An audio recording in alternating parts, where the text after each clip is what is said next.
Assalamualaikum warahmatullahi wabarakatuh. Waalaikumsalam warahmatullahi wabarakatuh. Baik, izinkan saya untuk mempresentasikan materi di bab 1, yaitu pengertian komunikasi dan komunikasi antar budaya untuk mata kuliah komunikasi antar budaya. Baik, next.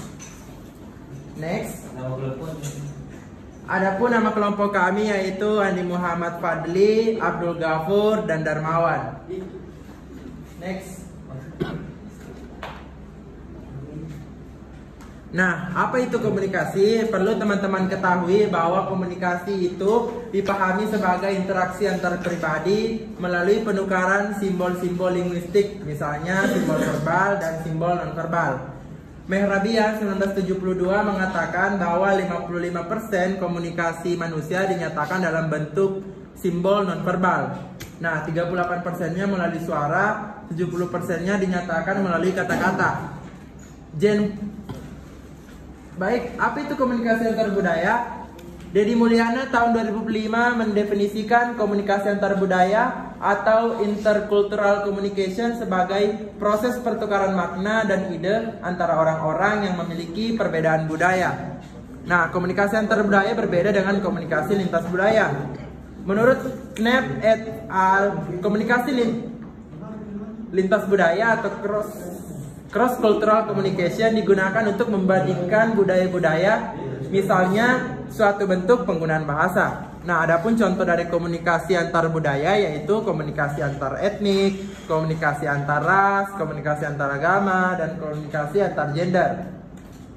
Nah, adapun model dari komunikasi antar budaya itu perlu dipahami dulu teman-teman bahwa komunikasi antar budaya itu ada beberapa jenis atau model di mana yang akan menjadi bagian dari komunikasi antar budaya itu yaitu yang pertama komunikasi internasional, yang kedua komunikasi antar ras, dan yang ketiga komunikasi antar etnis. Lanjut. Yang pertama, komunikasi internasional atau international communication. Komunikasi internasional adalah proses komunikasi antara bangsa dan negara. Komunikasi ini tercermin dalam diplomasi dan propaganda, dan seringkali berhubungan dengan situasi infratural antar budaya dan wirul atau antar ras. Secara lebih spesifik, studi-studi komunikasi internasional disandarkan atas pendekatan-pendekatan maupun metodologi sebagai berikut. 1. Pendekatan peta bumi. 2. Pendekatan media. 3. Pendekatan peristiwa. 4. Pendekatan ideologis. Lanjut. Kemudian yang kedua ada komunikasi antar etnis atau interethnic communication. Komunikasi yang berkaitan dengan keadaan sumber komunikannya antara ras, suku bangsa tetapi berbeda asal etnis dan latar belakangnya. Komunikasi etnik atau kelompok ditandai dengan bahasa dan asal-usul yang sama. Misalnya komunikasi antara orang-orang Kanada Inggris dengan Kanada Prancis. Mereka sama-sama warga negara Kanada, namun mempunyai latar belakang, perspektif, pandangan hidup, cita-cita, dan bahasa yang berbeda. Adapun definisi dari komunikasi antar budaya dapat dipahami dari pendapat beberapa ahli sebagai berikut. Lanjut. Yang pertama, Andrea dalam buku Larry A. Samovar dan Richard E. Intercultural Communication, bahwa komunikasi antar budaya adalah komunikasi antara orang-orang yang berbeda kebudayaan, misalnya antara suku bangsa, antara etnik, ras, antara kelas sosial. Kemudian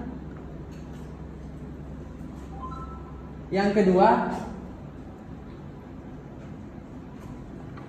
Amovar dan Porter yang mengatakan bahwa komunikasi antar budaya antara lain produser pesan dan penerima pesan memiliki latar belakang kebudayaan yang berbeda. Yang ketiga, komunikasi lintas budaya adalah proses pertukaran pikiran dan makna antara orang-orang yang berbeda budaya. Yang keempat, komunikasi lintas budaya sebagai interaksi tatap muka di antara orang-orang yang berbeda budayanya dan berbeda dari yang lain. Kemudian yang kelima, komunikasi antar budaya meliputi komunikasi yang melibatkan peserta komunikasi yang mewakili pribadi antar pribadi yang mempengaruhi perilaku komunikasi para peserta. Kemudian yang keenam, komunikasi lintas budaya sebagai komunikasi antara orang-orang yang mengidentifikasi diri mereka sebagai diri yang lain.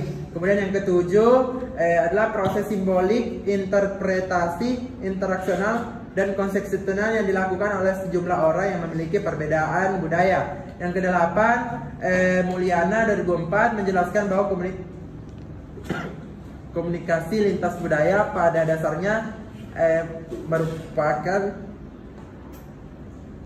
Kemudian yang kesembilan dan yang menjadi kesimpulan daripada pendapat daripada ahli tersebut yaitu sama-sama komunikasi lintas budaya dengan komunikasi antar budaya sama-sama membahas dua perbedaan budaya. Dengan demikian komunikasi lintas budaya dapat diartikan sebagai komunikasi antar pribadi atau komunikasi antar kelompok masyarakat yang berbeda latar belakang kebudayaan.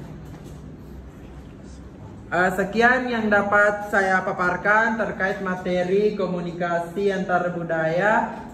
Saya harap teman-teman bisa paham tentang materi di bab 1 ini dan terima kasih. Waalaikumsalam. Baik, saya tutup. Wassalamualaikum warahmatullahi wabarakatuh.